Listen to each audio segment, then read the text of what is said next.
জ্ঞান পিপাসা চ্যানেলের পক্ষ থেকে সবাইকে জানাই শুভ স্বাধীনতা দিবস। আজ ভারতবর্ষের স্বাধীনতা দিবসের ৭৯তম বর্ষ। দেশ ও মাতৃকার স্বাধীনতার জন্য যে বীর সন্তানেরা তাদের জীবন বিসর্জন দিয়েছিলেন, তাদের প্রতি জানাই সশ্রদ্ধ প্রণাম। আজকে শোনাব প্রচারের আঁধারে থাকা এক বীর সন্তানের কথা। তিনি জন্মেছিলেন পশ্চিমবঙ্গের অখ্যাত একটি গ্রামে। তার জন্মের তারিখ বা স্থান জানা যায়নি।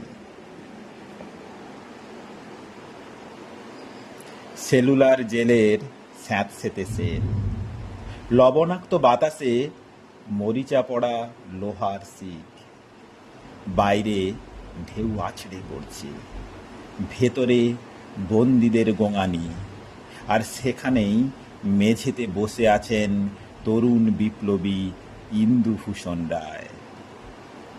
মাত্র ২০-এর কোঠায় বয়স, তবু চোখে দৃঢ়তার আগুন। তিনি পুরনো এক নোটবুক খুললেন। পাতাগুলো সাগরের নোনা জলে শক্ত হয়ে গেছে। মৃদু কণ্ঠে নিজের সাথেই কথা বললেন।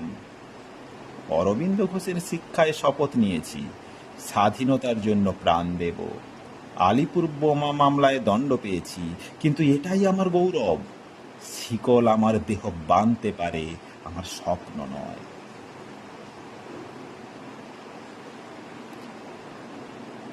হঠাৎ মনে পড়ল সেই গোপন বৈঠকের কথা।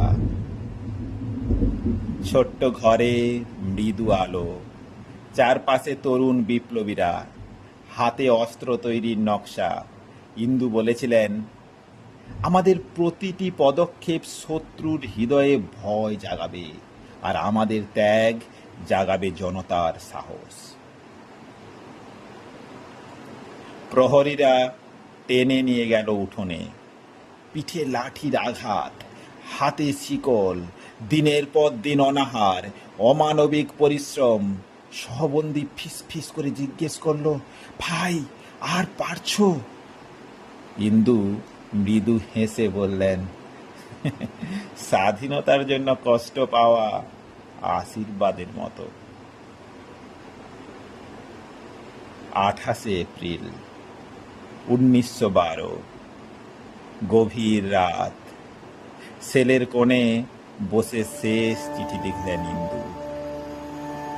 যদি আমার মৃত্যু অন্যদের লড়াইকে প্রেরণা দেয়, তবে আমি আনন্দে মৃত্যুকে বরণ করব।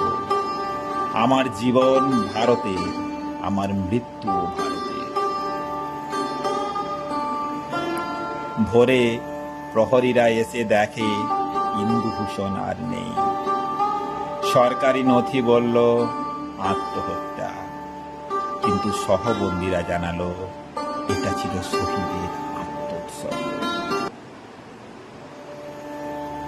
বন্দীরা তার সেলের সামনে দাঁড়ালো, মুঠি উঁচিয়ে একসাথে বলে উঠল,